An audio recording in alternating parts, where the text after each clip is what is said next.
Brandon Marshall, who on Showtime's Inside the NFL last night, and the topic of conversation was Deflategate in the battle between Tom Brady and the NFL. Here's what Marshall had to say. I think that there's 3 different types of players' view in this thing.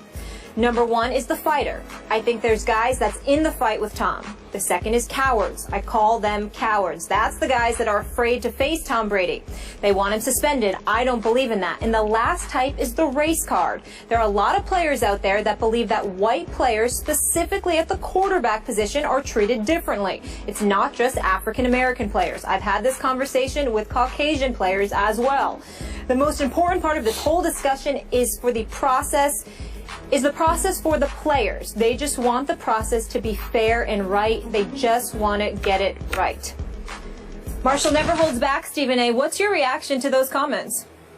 My reaction to it is that I think it's unfortunate. And the reason I think it's unfortunate has nothing to do with the veracity of his comments. He certainly makes sense, and he's absolutely right when he talks about the fact that there are a plethora of African Americans within the sport of football and those connected to players playing in the National Football League who happen to be black that absolutely positively feel that way. But that's just a microcosm of society. I mean, who you tell me you go on the streets anywhere in the United States of America and you locate a black man that does not believe that the rules are applicable in a different fashion to him compared to that of a white male. I'm trying to tell you, you'll be hard pressed to find one. That's just not reality.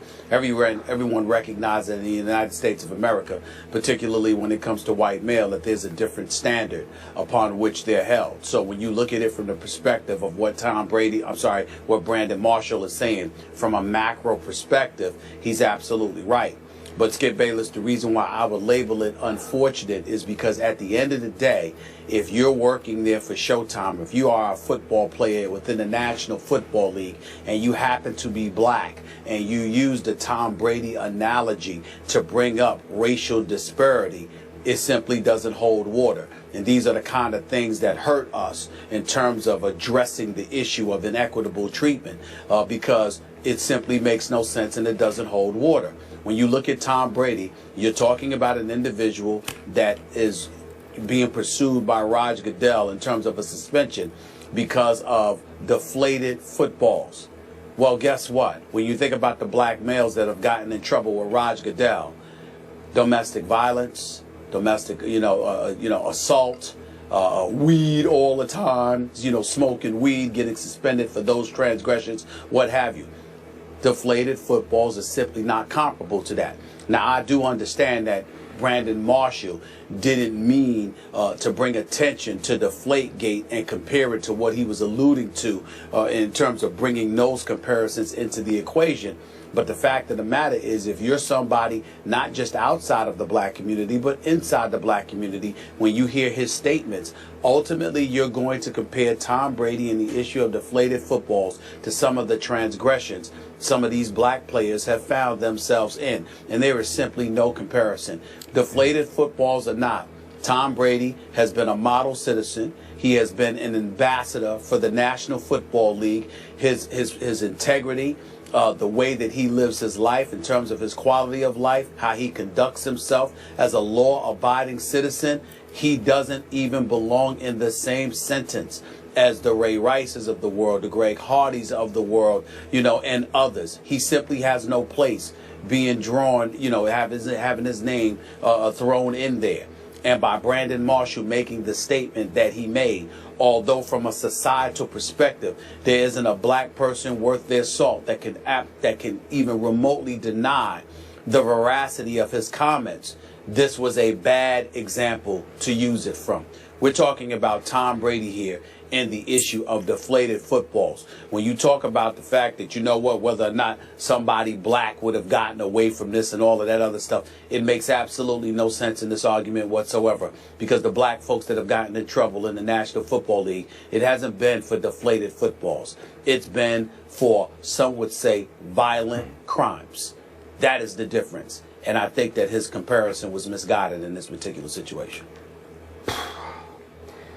As you know, I always defer to you when it comes to this matter on this show. I had no idea which way you were going to go, so I tried to open my mind and listen to every word you just spoke. I hear where you're coming from. Now, again, I'm going to look at it a little differently here. And I'm with you on your societal perspective. I get that. And I'll speak as a white guy here. Obviously, in the biggest picture, are there racial undertones to lots of interactions that take place every day in this country between white people and white people and white people and black people? Yes, there are still racial undertones. We know that. I accept that.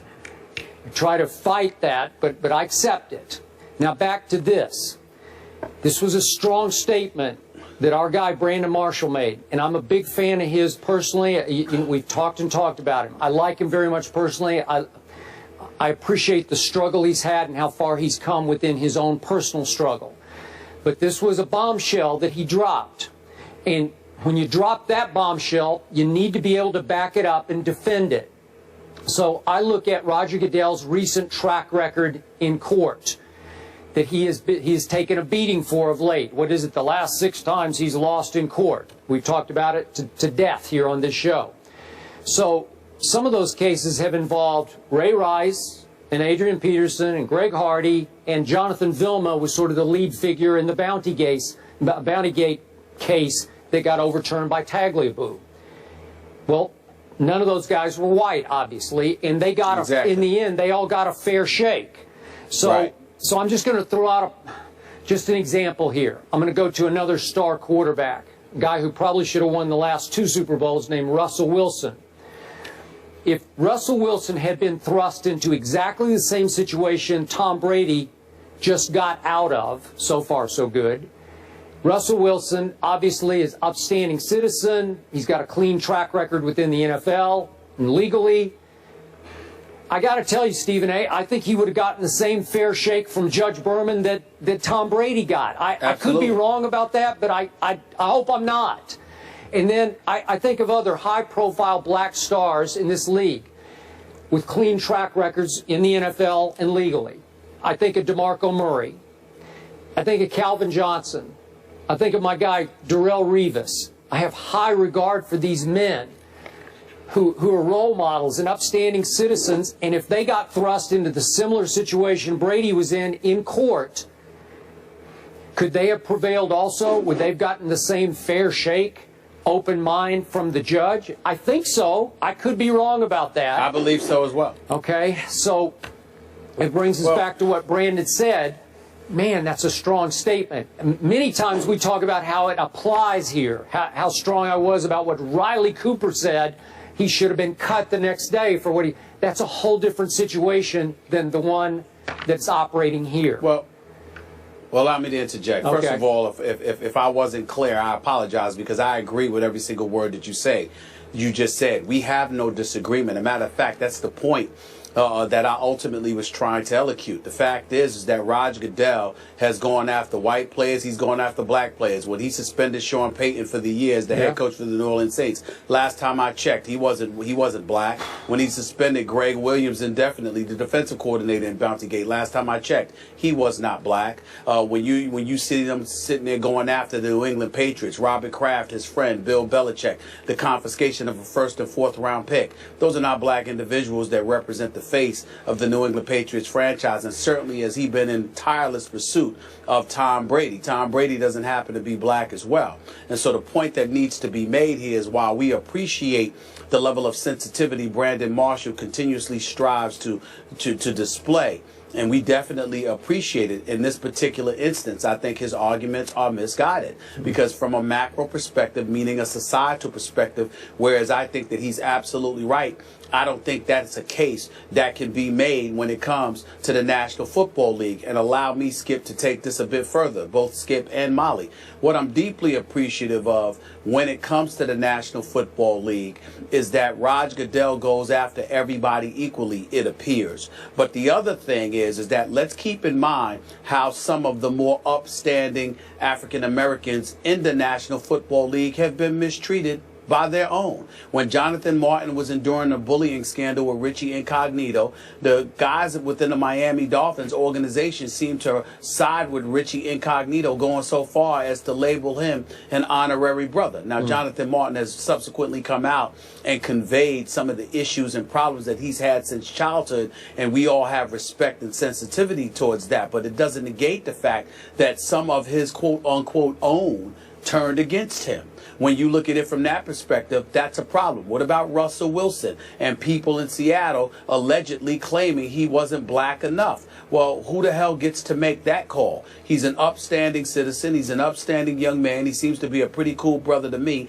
He's a high-end producer. He's guided them to 2 straight Super Bowl appearances and 1 Super Bowl title, but people will find excuses to find things wrong with him. Those were not white people. Those were black people. Yeah. And so when we look at it from that perspective, we have an obligation, at least I feel I have an obligation, to highlight the fact that far often than not, you know, the few guys that have acted up, they're not representative of the vast majority of black men, not only in the National Football League, not only in professional sports, but in our society, who actually know how to act like they have some damn sense, who actually do behave themselves and conduct themselves like civilized model citizens. And a lot of these black professional athletes are incredible, incredible role models. The few that act up stain us as a community and give the impression that the problems are far more insidious than they may actually be. So Brandon Marshall saying what he said, again, he picked the wrong case to make that argument, because all it has done is highlight the discrepancy between Tom Brady and the black dudes that ended up acting up. Yeah. He picked the wrong argument. He picked the wrong guy. He picked the wrong day to do this. He's wrong on this. But what did give me pause, Stephen A., is that Brandon referred to conversations he's had in his own locker room and with several players around the National Football League. What the problem here is, I don't know if he's talking about 5 players or 50 players. Doesn't matter. Yeah.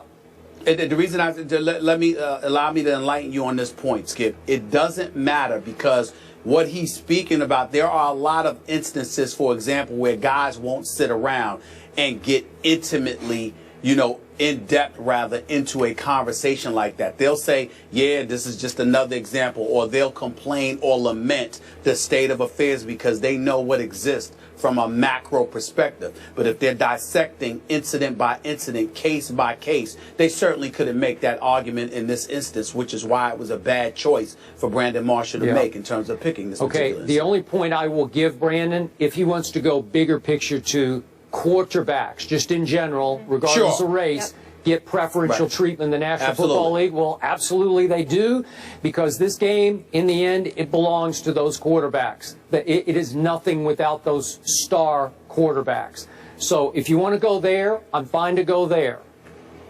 Gotcha. Yeah, and I don't think that one's going to change. So to surmise, we both here, both of you guys understand his comments, appreciate his comments, but not 100% on board with this particular argument. Not even close. Moving on.